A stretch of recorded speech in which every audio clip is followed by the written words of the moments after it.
Good morning once again and welcome back from that break. The show is Newsday here on TV3. And if you're just waking up or you missed the drama that occurred in Parliament yesterday, well, there are conversations around, budget and economic management policy of government that has to be passed. They're having conversations around the appropriation bills. And there were dramatic scenes in Parliament yesterday. And my colleague Komla Kuche is on the line, and he's going to bring us up to speed on exactly what transpired in Parliament and what that means for all of us going forward and preparing for 2021. Hello, Komla, if you can hear me, good morning, and thank you for joining us. Good morning, Patrick. What exactly is the state of affairs, in Parliament?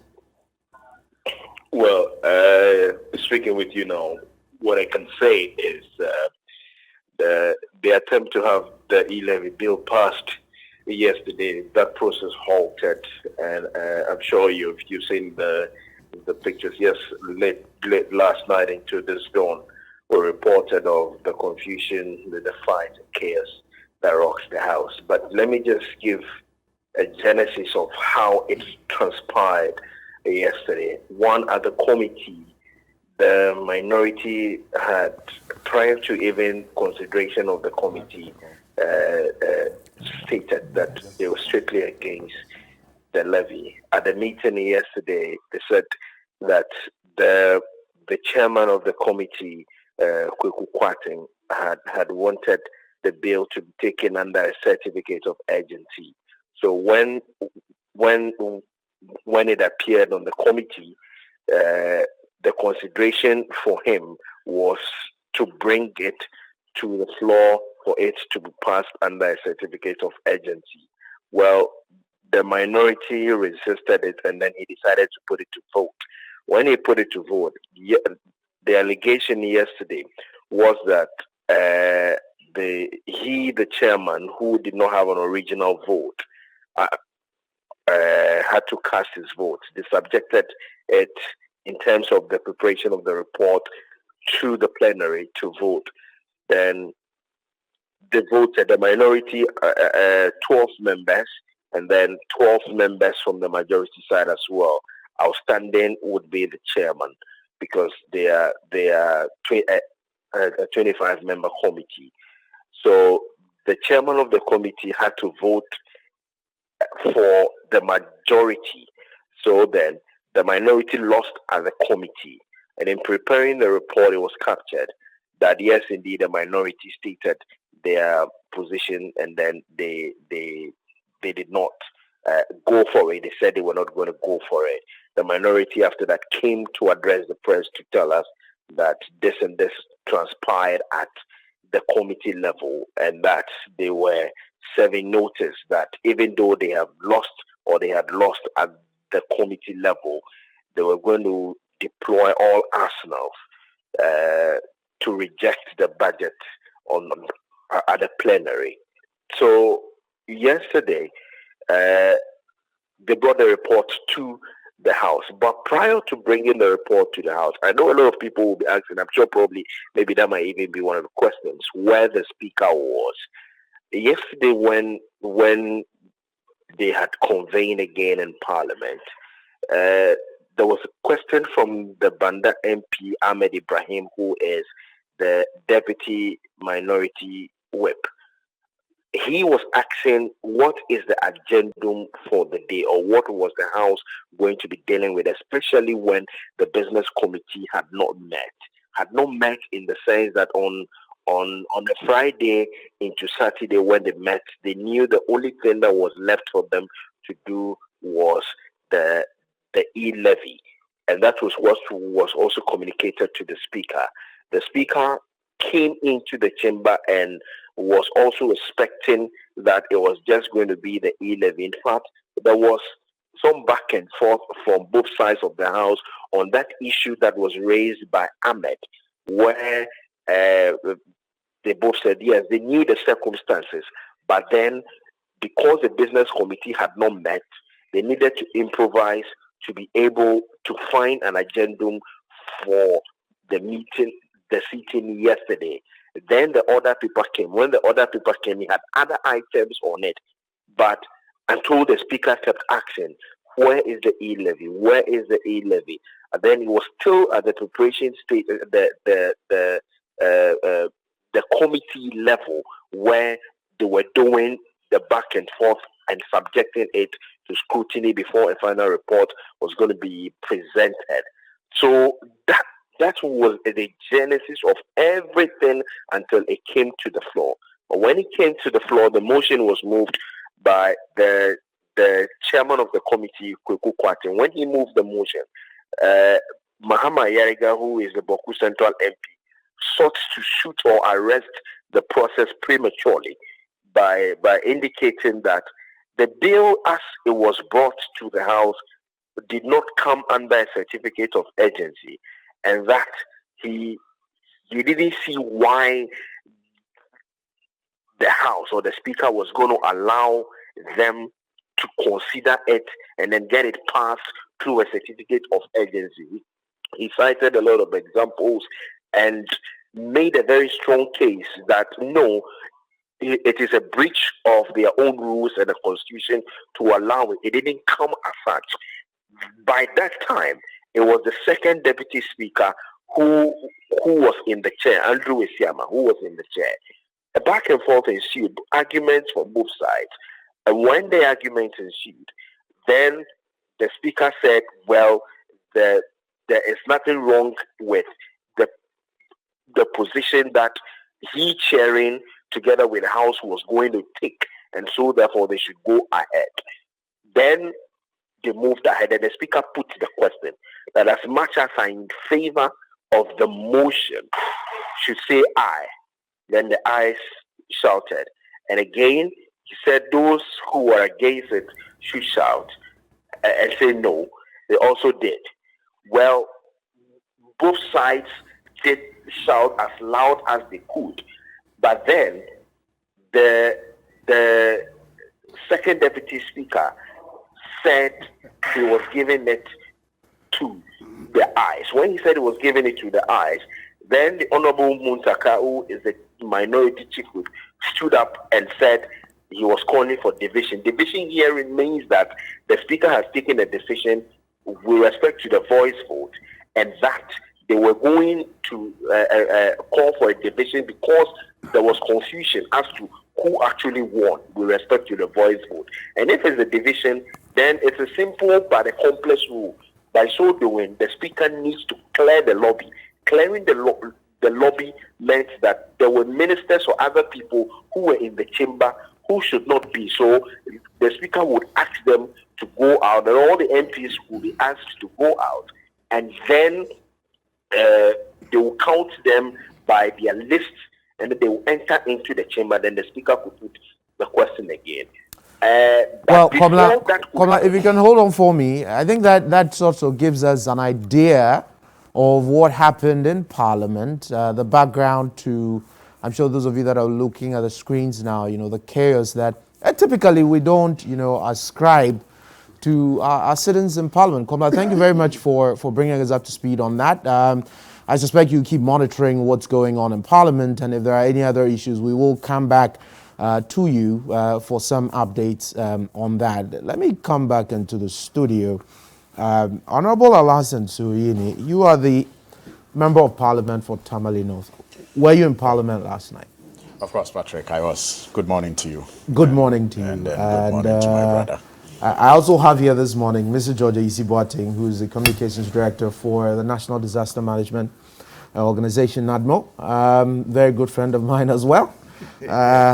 So I'm excited to have both of you this morning. And clearly, this is one of those contentious issues that, and I describe you both as government because, again, Parliament is an essential organ of government. It's not a matter of who's a minority, who's a majority. The issue of contention now being the E-levy, again, it's not going to be paid by supporters of government or supporters of the NDC. So I think within that context, Honorable Suhuyini, I want to find out from you, your own views, what you saw last night, and why we had to get to that point. Well, Thank you very much. I think that, first of all, we need to understand that democracy comes at a cost. Right. And we are all enjoined to, at every point in time, with all legitimate force, defend the constitution that we have chosen to use as one that will guide our governance and entrench our democracy.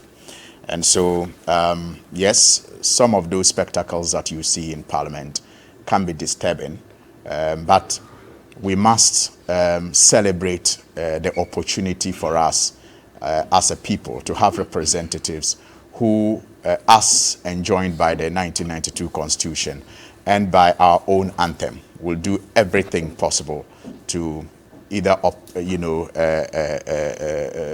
uphold the 1992 Constitution or resist oppressors' rule.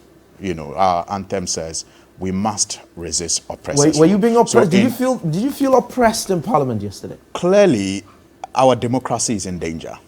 In fact, I listened to a press conference that was organized recently by Dr. Nyaho Tamaklo in relation to how DCs, MMDCs who were elected, who were nominated by the president, got confirmed in some parts of the country. And you are in the media. You saw some of the shenanigans that the government engaged in just to get these DCs confirmed. Those things they engaged in were not democratic. They were not pleasant. And democracy is not about winning all the time. And so when you lose, you gracefully accept defeat. Look, this whole thing started when the minority group in Parliament decided, because of stated reasons, that we're going to reject the budget policy of government. Now, that Friday, clearly, when the majority or the MPP that, in my view, is not democratic and has not demonstrated its democratic tendencies for a long time now, saw that they were going to lose if they stayed in the chamber to vote, they created confusion and walked out. Well, it did not stop the House from carrying on with business. And so, as a group, we stayed on and then voted against the budget policy of government and got it rejected. Then they came on Tuesday and debased all tenets of democracy in the things that they did, with one of them presiding. People criticized it, people condemned it, but they can't seem to be bothered. Look, interpretations, we are told, must not be absurd. It must be logical. It must be clear. Interpretations here meaning interpretations of laws, interpretations of regulations must not be absurd. So, despite all the attempts to explain away what happened when they sought to reinstate the budget policy that was rejected by, the minority group, watchers of democracy and lovers of democracy clearly, saw through the undemocratic, approach that was used. And yesterday, a similar attempt was being used. Let me just take maybe viewers through the processes of Parliament as far as this matter is concerned. Briefly for us. Briefly. So, when there's a motion, and the motion is debated, and the Speaker calls for a vote, you can use voice vote, you can use the head count, and you can use secret ballots. Now, in this case, the procedural motion was moved and seconded. And there were objections as to whether even the motion should be taken on certificate of emergency. Because by the practice of the House, the memo that is accompanying the bill is what determines whether the bill should be considered under certificate of emergency or not. Right. And Parliament can do so when the Speaker is referring the bill to the committee after Parliament determines that the bill is of an urgent nature and must be considered under certificate of emergency. Those didn't happen. Not the memo from the President and not the plenary or the Speaker's referral. So at the committee level, the argument was that the committee didn't even have the mandate to determine the bill under certificate of emergency, because the president in his memo didn't say it should be done so. Parliament, when we're referring the bill to the committee, didn't say it should be done so. So it was at that stage that the speaker called for a voice vote on whether the committee did right by considering the bill under certificate of emergency. Now, the voice vote, according to the speaker, went for the ayes. And our minority chief whip rose on a point of order, which is allowed by our standing orders, to challenge the speaker's call and sought to call for division. And there are procedures when it comes to division. And when I said interpretations must be logical and not absurd, you are presiding. Right. You call for a voice vote. And then you determine that the ayes have it. And then your call is challenged.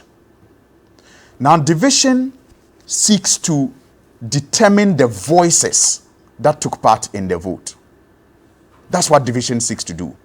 That is why in the process of going through division, after your challenge, you are asked to clear the lobby. The clearing the lobby means you take out people who may be in the plenary but are not entitled to vote, because ministers are allowed to be in the plenary. Right. So at the time you call the voice vote the first time, they are not cleared. So we are not able to tell if they voted or not. Right. So by division, you are the removing second the voice aliens. vote, you remove those alien people who may have contributed to the voice vote. And then you call a second voice vote, which he did. And when that second voice vote is also challenged, you then go into counting each side to determine the voice that is louder than the other. Okay. Simplicity. You are counting the voices to determine the voice which is louder than the other, the ayes or the noes. Now, at the time you called the voice vote, you did not take part in the voice vote because you were presiding. So if it gets to counting the voices to determine which is louder, you cannot seek to come down yourself and be counted. Because when you were sitting as a presiding member, you were not, by our Constitution 104.2, allowed to take part in the voice vote. And that is why you didn't take part in the voice vote.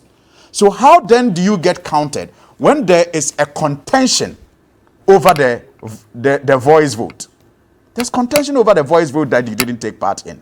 The counting is seeking to determine the voices that were louder. What the yes circumstances or the no. led to him having to preside over the proceedings rather than the speaker himself? Thank you. Well, by our Constitution, again, and our standing orders, it is clear. And that is why we have three speakers. The speaker, the first deputy, and the second deputy. And by our standing orders and the Constitution, when the speaker is absent, the deputy speaker, presides. Now, again, that is another absurdity there. So the speaker was absent yesterday. The deputy speaker, the first deputy speaker, therefore was presiding. So by the standing orders and by the Constitution, clearly, if you are interpreting it, it means that the deputy speaker can only preside when the speaker is absent, or when the speaker calls him to preside, but even in that case, will not be in the chamber. So how then was the deputy speaker, who was present, supposed to be absent at some point and present at the same time? Because when he attempted to ask the second deputy speaker to preside, he was indicating to the House his absence. Now the speaker himself, let us also be very sincere about some of these things. The speaker hasn't been well for a long time now. He's been under the weather for a while. Right. In fact, you can check the Hansard for last Friday. The speaker, and I don't know if I have his permission to say this, but I think it is important that it is said. The speaker last Friday indicated his willingness to attend the funeral of Ama Benyado on Saturday at Gomwa. And he said it on the floor that if the House wanted to sit on Saturday, he will not be part of it because he wants to be part of the funeral of Ama Benyado. Patrick, guess what? On Saturday, the speaker couldn't go on medical grounds. So a team had to represent the speaker at Gomwa. I was there. The speaker couldn't go, even though he had advertised in his intention to be there. Again, yesterday, even in that ill health, in that state of ill health, he came to, the house. He opened the house. And like your reporter said, consistently, he was asking them to bring the e-levy. Because when we were rising on Friday, we all were under the impression that the business for today, Monday, was going to be on the e-levy and nothing else. And that is why Ahmed Banda, the deputy whip, even in the morning, raised preliminary objections about some of the things that were on the order paper as things that were not programmed for. And that the business committee didn't sit. And so there was no business before the House that day. Yesterday. Okay. But again, in the magnanimity of the speaker, he even overruled that and said, look, let's adopt the order paper as the business for the day. Okay. And the order paper contained the e-levy. Honorable Suini, if you can just hold on for me. So George, you are not in Parliament. No. But I suspect you have seen what has transpired. I suspect as well that you've had the opportunity, not only as an actor of government, but as an ordinary Ghanaian, to also follow what it is that transpired in Parliament. I'm an ordinary Joe, and I'm wondering if I saw the images I saw on television, for example, and given the understanding that Honorable Suini, who was in Parliament, has sort of canvassed before us, are you worried? Good morning to you. Morning. Good morning to the Honorable Suhini. Good morning to our viewers.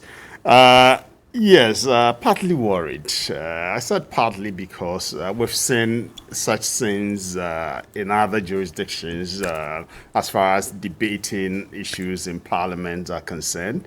Sometimes are heated. Yeah, but we are the example of what not to do. We've been the example of what not to do. Thank you. Right, in the last 30 years or so. What we're saying is that sometimes it gets so heated that some of these things become unavoidable. Right. He said something, and so if you're saying resist oppressors rule, so there's a psyche that some people are trying to oppress us, trying to circumvent the process. Okay, and so we are not going to allow that to happen. Not under our watch. That is the psyche of the minority then. And the majority also feels, no, we are getting the rules of engagement. In what in God's name prevented the speaker from occupying the seat? Because all of us knew that Monday, the e-levy was a key matter. And so why was he not in the chair? His infirmity is not enough grounds. No, okay, but no, if that is the premise. And again, he was in the chair for more than 2 hours. Thank you. He didn't bring the most important bill. Thank you. I understand at that stage the committee was considering, and they must, adopt it and then bring it to the plenary, right? Right. And so processes must be followed.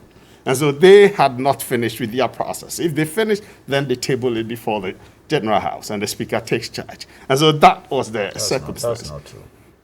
That they had not finished? Yeah, that's not true. Go and check the time your reporters reported that the committee had finished their decision. It was before the House even started sitting. We will get to Kamala if it was to verify that. But allow him. I'm still worried the Speaker was not in the chair. It doesn't matter what, because of the circumstance. Does that change the color of the outcome of the conversation for you anyway? It does. Right. You see, permit me to read Article 95 of the Constitution. There shall be a Speaker of Parliament who shall be elected by the members of Parliament from among persons who are members of Parliament or who are qualified to be elected as members of Parliament. 2. The Speaker shall vacate his office. A. If he becomes a Minister of State or a Deputy Minister of State. Right? Now, that is 95. George, if we can shift the Constitution yes. so that we don't interfere with the microphone. Thank you. Then I go to 96.3. 96.3. I'm reading this for a purpose. The provision of Clause 2 of Article 95 of this Constitution shall apply in the case of a Deputy Speaker. And 96 talks about Deputy Speakers. Right. Listen. There shall be 2 Deputy Speakers of Parliament who shall be elected by the members of Parliament from among the members of Parliament, and both of whom shall not be from the same political party. I brought this for a reason. Now, the same constitution says something, Article 104(2) that he quoted. The speaker shall have neither an original nor a casting vote. Okay? Yes. We have only one speaker in the House. Okay? That is the elected. The first and second deputy speakers are members of parliament. Okay? They are members of parliament. So they have a responsibility to represent their people. That's why I'm supporting those who are pushing for the constitutional interpretation of these clauses. Okay? He represents the people of Bakwai. The second one represents the people of Fomena. So you were saying, at a critical point when a bill like the e-levy that is affecting the Ghanaian, every Ghanaian, the people of Bakwai do not have any right to so let their voice be heard, because at that time, the speaker himself, for whatever reason, is not in the chair, and their representative is the one acting in his stead. And so he loses that responsibility to speak for his people. Let's go to the court for the interpretation of that. It cannot be the case. Because the framers of the Constitution, that's why I read 95 and George, a quick question, a clarified point you've just made. Because they'll refer you to that point. Is there a rationale for the Constitution to make provisions for the Speaker not to have a casting vote or not to have an honorary vote? Is there a rationale in that? Definitely. There should be a rationale for that. Okay. Now, and the main reason is that the Speaker himself, is not a member of Parliament. Yes. The Speaker is the Speaker is not. The Constitution says when a member of Parliament is elected the Speaker, he ceases to be a member of Parliament. So there's a reason I'm asking you that question, because again we have to get to some logical I'm with you. You know I admire your brain a lot. So. if there's a reason for which the Speaker should not have a vote, it is to bring some level of impartiality in the decisions that the Speaker makes. Okay, and that to allow members of Parliament to do their work. Fair point. Thank you. The question then is, when you have somebody else other than the main speaker, so to speak, who is acting in his capacity, that person is cloaked with the powers of the speaker. But at that material moment, he ceases to be just any ordinary member. He may not have the same rights on the floor of Parliament as Honorable Suni, for example. Patrick, you remember and if that is the case, Joe Oseusu said in one of their sittings that he was not the speaker, and it engendered argument and brouhaha in the House. Right. He said that. Right. And he was right. Great. So it is based off that I'm trying to put across to you. Yeah. That if we cannot accept that view and somewhat reject the outcome that he cannot be casting a vote. I mean, it's not to say he's not representing the interest of the people of the parliament. Yes, that is why I say we need the Supreme Court interpretation to bring finality to this problem. All right. You get it. Let me make my submission. So you finish. So let him finish. Let him finish, and then I'll come to you. You got it. So yes, let's allow the processes to go through. And this was a very important bill. Okay, or issue that is put before the House. And he said the Speaker waited for about 2 hours, and it wasn't, for whatever reason. Maybe the majority leader will be able to give us the explanation, or your brother, one of the fine reporters from Parliament, will be able to get us through those nuances that led to that. But I thought yesterday it was incumbent, unless, of course, they can tell us that there was a medical situation. I thought it was incumbent on the Speaker. He had promised all of us that he would put the nation over and above the parochial interest of partisan issues. He's told everybody. And we have been told that he was unfair. He was not well. Yes. So I thought yesterday, why was he not in the chair? He was not well, George. No, unless you tell me there was an emergency. He was not well. At least that's what we understand from If there was an emergency, then that is it. That is why it's bringing these issues. I anticipated or envisioned that one day the first deputy speaker will get up and let the second take. And we saw it yesterday. In fact, when the thing started, some of the arguments we made was that, look, so after the second deputy speaker votes, will it be right for the first deputy speaker to say, for whatever nature's call or whatever, he would want to leave the chair, okay, and then let the second take over, so that he will get the opportunity then to go and vote? Would that be at variance with the tenets of the Constitution? Would you say Parliament is being ineffective? No. Parliament is having a challenge, okay? Parliament is having a challenge in matters relating to interpretation of this Constitution. And I am saying that the framers of this Constitution knew, if they anticipated that the first or second deputy speaker will not have original or casting vote, they would have made that reference implicitly in this Constitution, as they did for the deputy speaker, you know, if you get ministerial appointment and all that, okay? And they were also apt in saying, once you are elected, Dua Jaho is a clear example.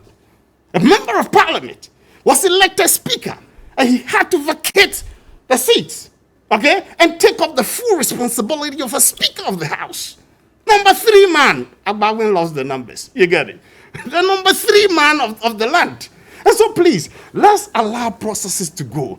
The numbers are there, 137, 137. And then there is an independent candidate who has opted to be aligning somewhere. George, let the speaker take the chair. Let's put this thing on the table and let's vote. In the interest of your government, yes. The executive, I should say, yes. and in the interest of the people of this country. Yes, Patrick.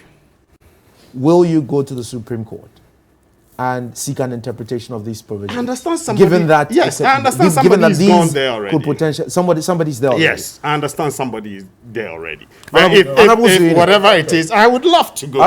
Because there must be finality to the interpretation of this. Otherwise, we'll be playing to the extent that you indicate that we have to go to the Supreme Court. Yes. We shall all wait and see the outcome of that. But Honorable Suini, before you say anything else, so I'm going to move the conversation a little further.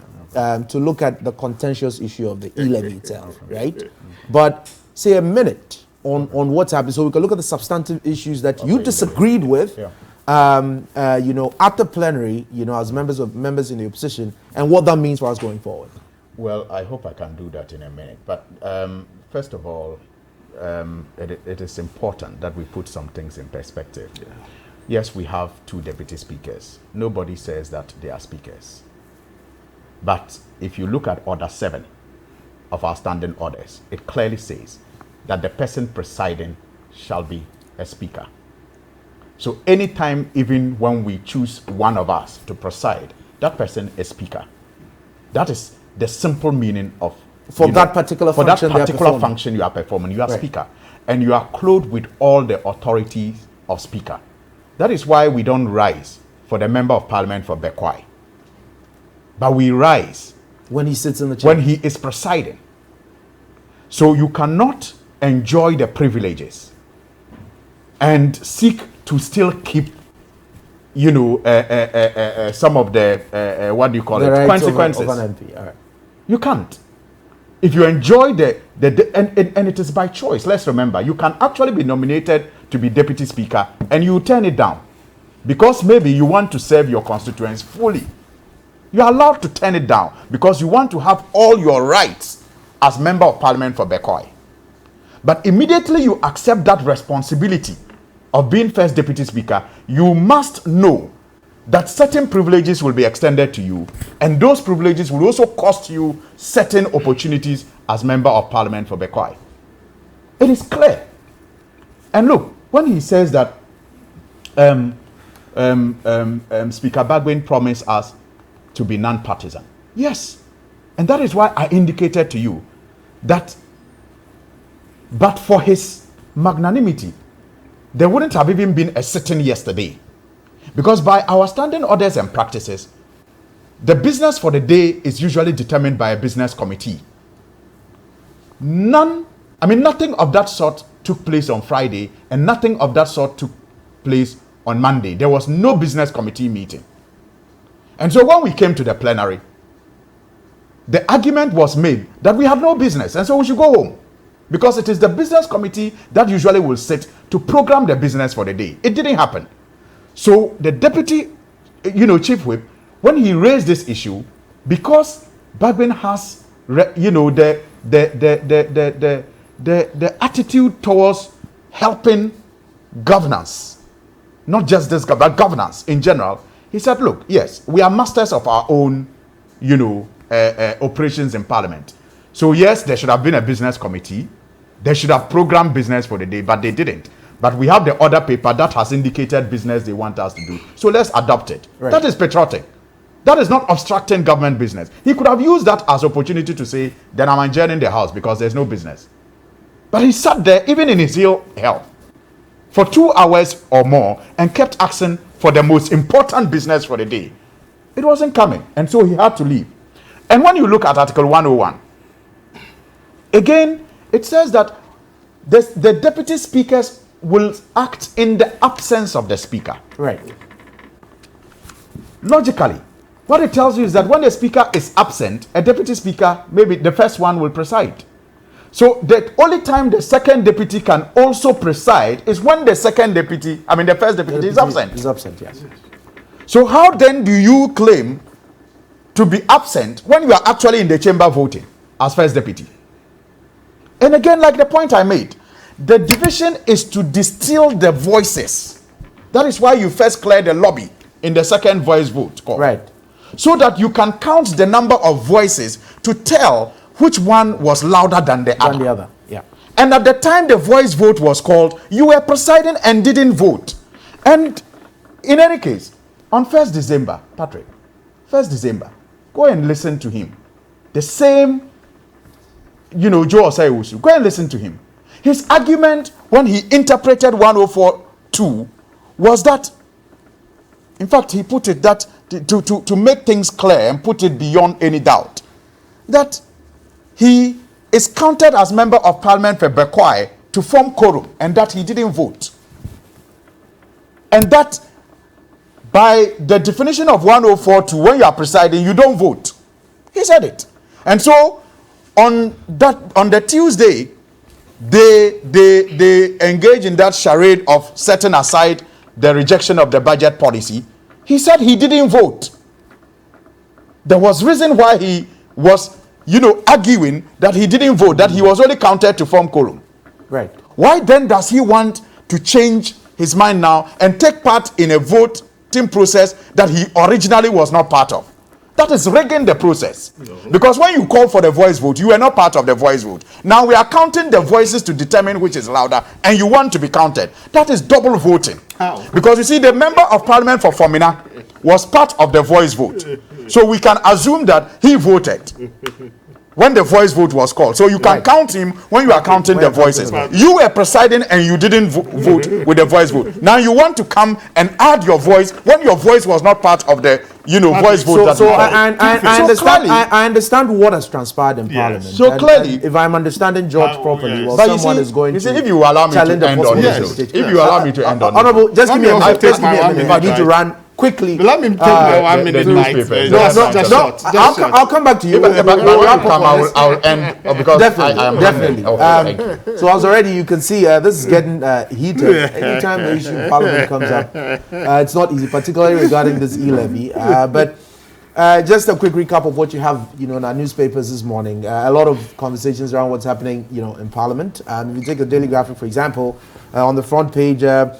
You have influx of goods, low patronage, and this is referring to the Yuletide season. You have Finance Committee approving e-levy. We shall come back and look at that, in detail off the back of the developments in Parliament last night. If you take a Ghanaian Times, you have COVID-19 variant that is spreading in the country. Ghana tightens travel restrictions.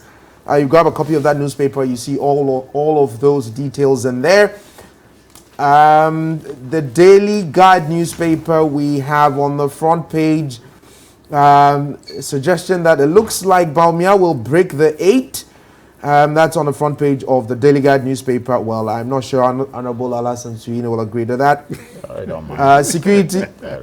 Security Minister meets Boku factions, and then you have, outcome from the Congress of the New Patriotic Party also captured in the Daily Statesman newspaper. You have police kill 5 assassins at Gomoa and arrest another 38 in Asamankese. If you get a copy of that newspaper, you should get the full details of that story. And one that is of interest to me personally, claims of unaccounted 269 million Ghana cedis appear to be false. That's according to the Trade Ministry.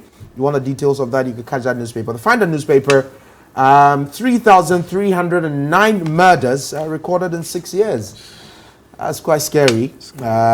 Also on the front page of the Finder newspaper, the NPP internal elections will start in January, and that is according to the General Secretary, John Boyd. And so those are the major headlines for your various newspapers. I will go back and pick up the Daily Graphic and look at a story.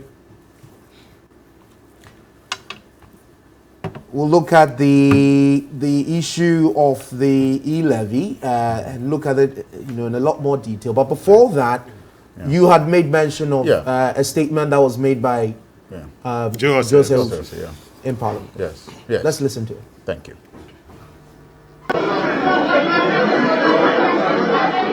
Honourable members, when it comes to the question of voting, it is very clear. Any time any of the deputy speakers or any other member elected to preside is in the chair, that member does not vote. That has never been in dispute.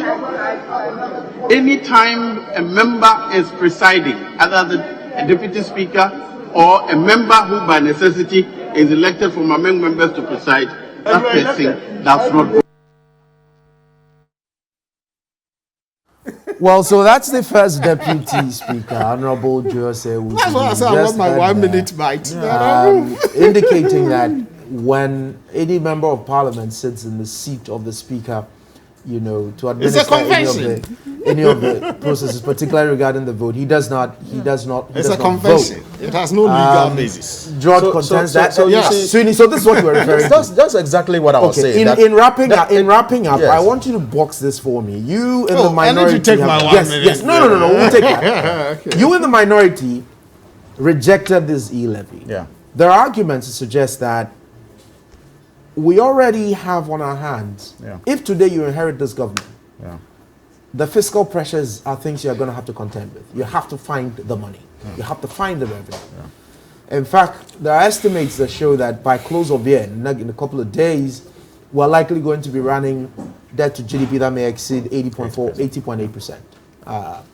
If some of these measures are not taken in place. And that breaches, pre-HIPIC levels we had as far back as 1999. So whether it is left or right, there are implications for a rejection of a levy like this. And I contend that it's not okay to just reject it.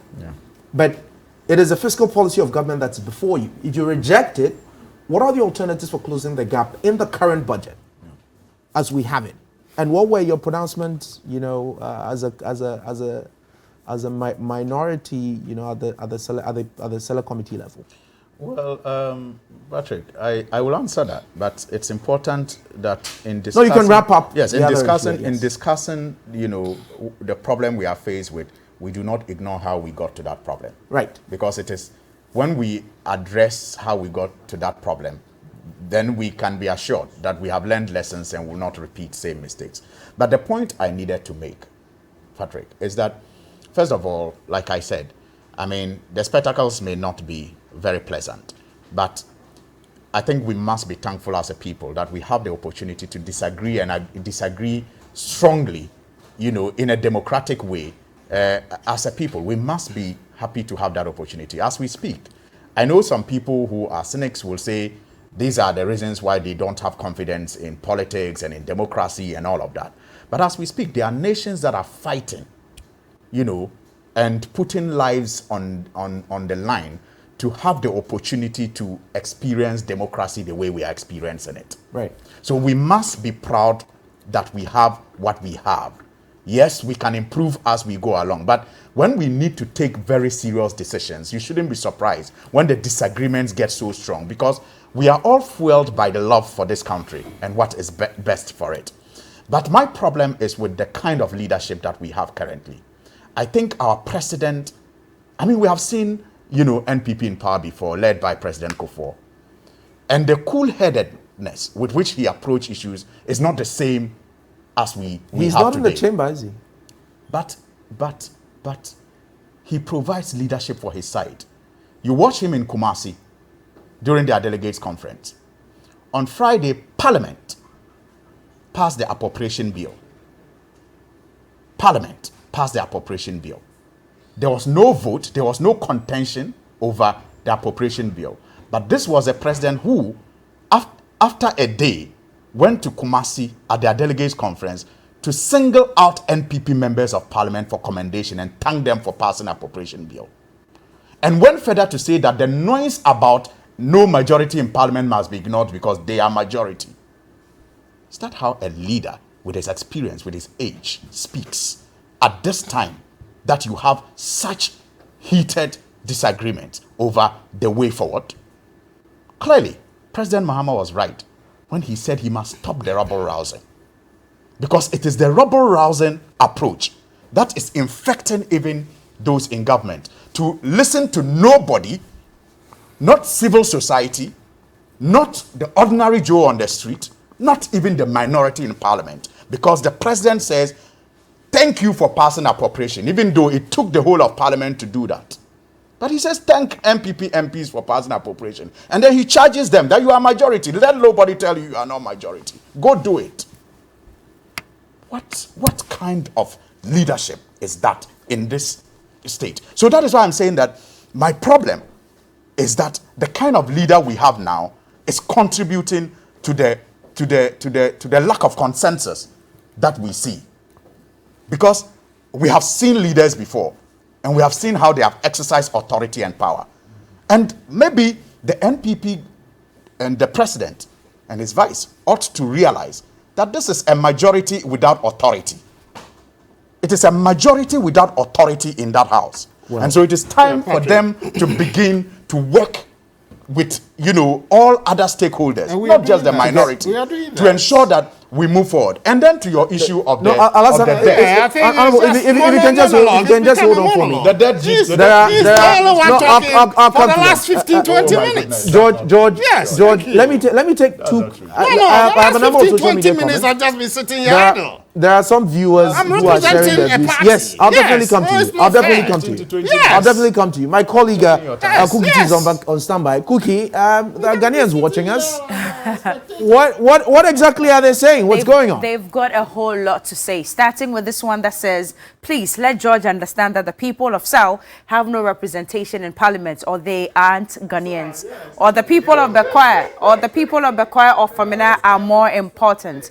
Good morning. Must it always be the first deputy speaker sparking chaos in parliament? Shameless legislators. Wilson from the Volta region sent in that one. Good morning, Patrick, and to your cherished viewers.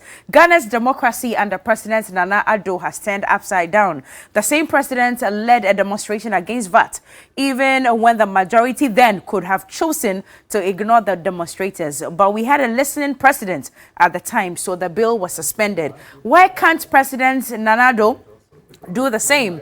Responsible and reasonable presidents all over the world will think of their citizenry. Nana Akufo-Addo has exposed his incompetence. Triddles sent in that one. And this one says, if the MPP man is there crying for the people of Bekwai, how about the people of Santo Kofi Akpafu and Lolobi who have never had an MP to date? What's good for the goose is equally good for the gander. Asiwome from Ho sent in that one. Now, good morning, TV3. In fact, the Honorable House have done it again against the democracy we practice in this country. The NPP government, led by Nana Addo, are just turning normal practices we all know upside down for their own interest. Logically, how can the first speaker vote to determine majority decisions by dead count when he was not part of the voice vote? This negative, unprecedented behavior of the deputy speaker should be sanctioned to avoid unstoppable chaos in future. This does not speak well of Ghana. We want peace. Victor Rapture from Ho sent in that one. Good morning, dear presenter. Tell my friend from the MPP that by trying to push that bill in, they are pushing themselves out of the rest in 2024 elections. If they don't know. Agberiga from the Upper East region sent in that one. This one says, Parliament of Ghana is very, very shameful. It's high time both sides began to think of Ghana. Shame, shame, shame. Bow your heads in shame. The world out there is watching you. God is going to judge you. Kingsley sent in that one. Patrick, this one says, Is it not intriguing and curious that the very party that promised to move the country from taxation to production is now fighting to impose draconian taxes on us, insensitive and wickedness at the highest rate? Kwesi from Sugakope sent in that one. Thumbs up to the minority group in parliament. This is a fight against oppressors' rule. This government is clueless of the sufferings of the ordinary Ghanaian. They want to collect more so they can spend more on luxury jets. Sir Jan from Agunan Kwanta sent in that one. Patrick, the last one says, the first deputy speaker knows very well that he has no vote, yet attempted to vote. A clear departure from his own ruling that a person presiding does not vote. His action is tantamount to overthrowing the constitution and standing orders of parliament. But the minority did the needful. The NDC MPs deserve a Star of the Volta award for fighting for Ghana. BT Sly at Nadoli Kalio sent in that one. Back to you, Patrick. Cookie, the last message there, you know, overthrowing the constitution and parliamentary standing orders. I know that sounded a little too colorful. I know, right? A little too colorful for I you. know, But right? thank you very much, Cookie, for You're bringing welcome. us up to speed on what Ghanaians are saying. George, Yes, I'll come to you. Thank Clearly, you, Patrick. there are a lot of Ghanaians who have questions for the MPP. Yes. I mean, I'm not saying that. You Yes. heard Yes. those comments that are coming I through, did. essentially questioning the moral ethos of the government of the Yes. day, people questioning the character of the president, etc. I think Alassane Suini as well has outlined some of that. How do you react to that? Yeah, the president is focused, he's apt, and he is himself. In fact, some of us even think the kind of the person Nanado that with you, he's too sober now. I'm telling you, Thank some of God. us Thank with God it then that that he's sober. now Otherwise, we are he's bound to go by now. If you can allow now. it, You get it? If you can allow Because George to. the If this is sober age, I'm getting vibrant Nanado that, you know, sober. a lot of people thought, you know, things are going to be tough. You know, the no-nonsense attitude. He's so tolerant Of today. corruption, of He's so self-expression. tolerant of freedom of speech. And this is a man who had been so vilified that, you know, people were pushing him to go to court. He said, no, it's against his spirit to take a media house to court for maligning him. Let me come to the matter proper. You see, the speaker said, the first deputy speaker said, those who had sat in that chair had not voted. Didn't mean they didn't have the right to vote. No, that's what it Okay? Because if you person settle presiding that, does not vote. it's a convention. The constitution says the speaker didn't have original nor casting vote. That's the speaker. Now, the member of parliament who represents is sitting in for the speaker. And that day he said he wasn't the speaker. He was right. The minority were fighting him. Okay? Standing So these orders are matters seven. that, no, standing orders, I'm coming there. Standing orders are a creature of the constitution. Okay? It is a creature of the constitution. Okay? And so if there's something in the standing order which is at variance with the tenets of the constitution, it's, you know, it cannot stand over the constitutional tenet. So we need to get that clear. Then let's look at these issues properly, all of us, the e-levy, this government, the president, yes, he said the president thanked the majority side, yes, because he was in a meeting with them at the conference. He was there. He says, thank you for what you did. Maybe when he meets you, he will thank you too.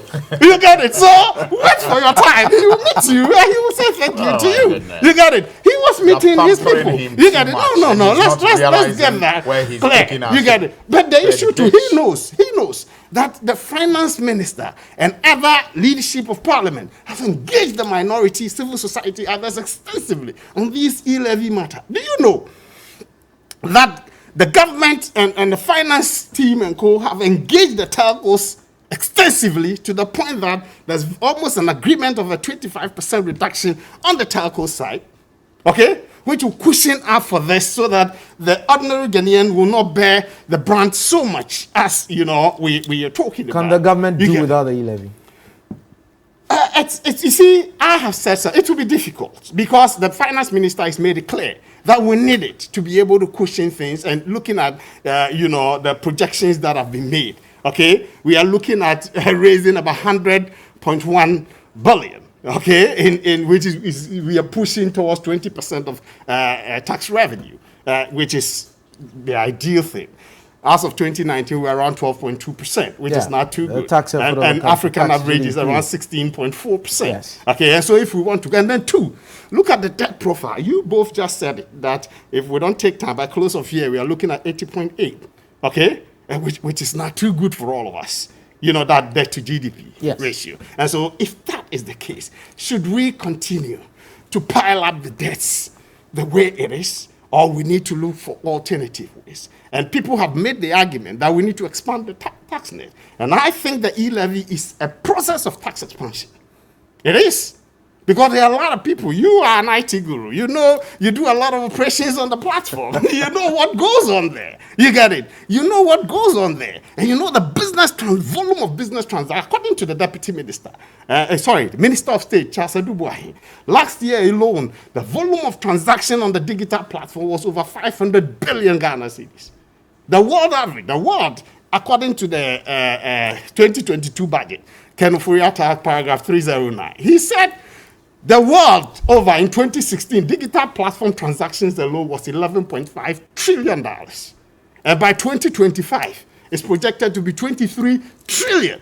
And you say, as a government who seeks to bring development, our myriad of young people walking on the streets without jobs, okay? We want roads and others, and we want development projects to go on.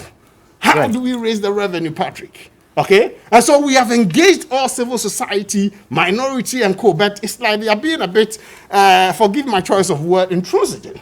Okay, but the painful aspect is that when we brought the communication service tax in 2006 or 7, okay, under President Kufuor, they did the same. They were all over the place.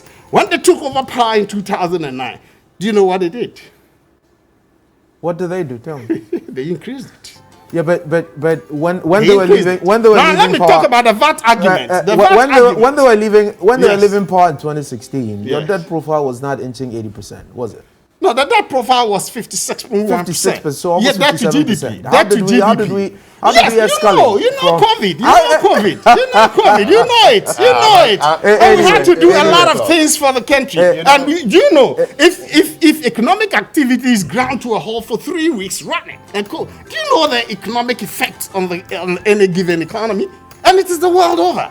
Okay? And so let's not belittle what COVID did. If some people were there, this nation would have been in the doldrums. I'm telling you. Patrick, so you see, the sound one. 30 seconds. George, I'll allow you to exhaust. 30 seconds. I need to wrap up. I was making the point about the how we got to a situation where our debt to GDP is over 80% currently. Look, first of all, the Auditor General report recently has just revealed to us that about 8 billion is what was wasted or misapplied.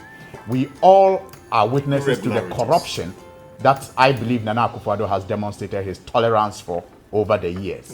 And if we do not address the wastage and the corruption and only seek to be burdening the already burdened Ghanaian to pay more taxes, it is going to be like just pouring water in a basket. It's going to be like pouring water in a basket. This is a government that has had more resources than any other government in our history. We have brought an innovative move to this is a government, despite COVID, this is a government that has had more resources than any other government in our history. It's not true. If even with all those resources they have had, even under COVID, they got 2 billion from the World Bank. Our oil revenue increased from about 4 billion to about 20 billion. If they have not been able to manage all of this, better, what is the assurance that if they get this, they are going to do any better? They will do better. So we are saying that let's address the issue of corruption. Let's address the issues of wastage. And let us acknowledge the fact that Ghanaians are already overburdened. Look, in the last budget, 2020, Patrick, the reality is this. Yes. You have a fiscal document before you, which has shown you where the pressure is. Yes. I hear what you're saying. Yes. Those are systemic things that need to be fixed within the PFN system to ensure that the leakages are dealt with in the time. I'm saying that if I hand you the country to run today, you have a fiscal gap that needs to be closed. Your debt to GDP Where are you is 80%. You have to find the money from somewhere. Stop the profligacy. That's down. No, it's not that systematic. Look, go and look at Office of Government Business and the money that is allocated to that, and what we have always gotten from that. George Alan, Cut the expenditure. We are saying cut the expenditure. Cut the appetite for luxury jets and the like. Cut those appetites and make a saving. Those are not systematic. Patrick, it doesn't take any system overhaul to tame your appetite for luxury jets. It always gets heated when we talk about e-levy and talk about what's happened in Parliament and the fiscal and economic management policy of government. It always gets heated. But at the end of the day, I trust that you as the ordinary Ghanaian, we've been able to bring you insights from parliamentarians and also, decision makers in government. A few announcements quickly. So the segment we have, Johnny's Bite, will be on hold until after the Christmas, and so take note of that. And my colleague Johnny Hughes will be in studio after Christmas to bring you all of those details as well. And there are some very interesting personalities as well who have some birthday celebrations today. I'll quickly run through them. We have Senior Lady Deacon Nanama Dankwa Smith of the Royal House Chapel. We understand today's your birthday. Happy birthday, ma'am. Do enjoy the best of today. Frank Hudson, who is also the compliance manager for DVLA in Kumasi. We understand today is your birthday as well, sir. Do enjoy it. And I suspect I'll be bringing your my Bonga friends. You're greeting your Bonga friends. We send friends. George. We send the regards to them. Yeah, that's why I'm in smart today. I will bring this segment to a close. I was joined by Honorable Alhassan Surini, who's a member of Parliament for Tamale North constituency, and George A.C. Boateng, who is the... It's not part of mine. It's the senior one. Oh, it's the senior one that is... Okay, right. Mine is George Kwejoisi. George Kwejoisi. I keep confusing you with him, but I suspect there's no harm. Oh, it's okay. It's okay. So George A.C., he is the communications director for the National Disaster Management Organization, NADO. Gentlemen, thank you for spending your time with us this morning and for all the insights that you have shared with us. I would take a break here, and when we come back, the rest of the show. I'm going back to pass it on.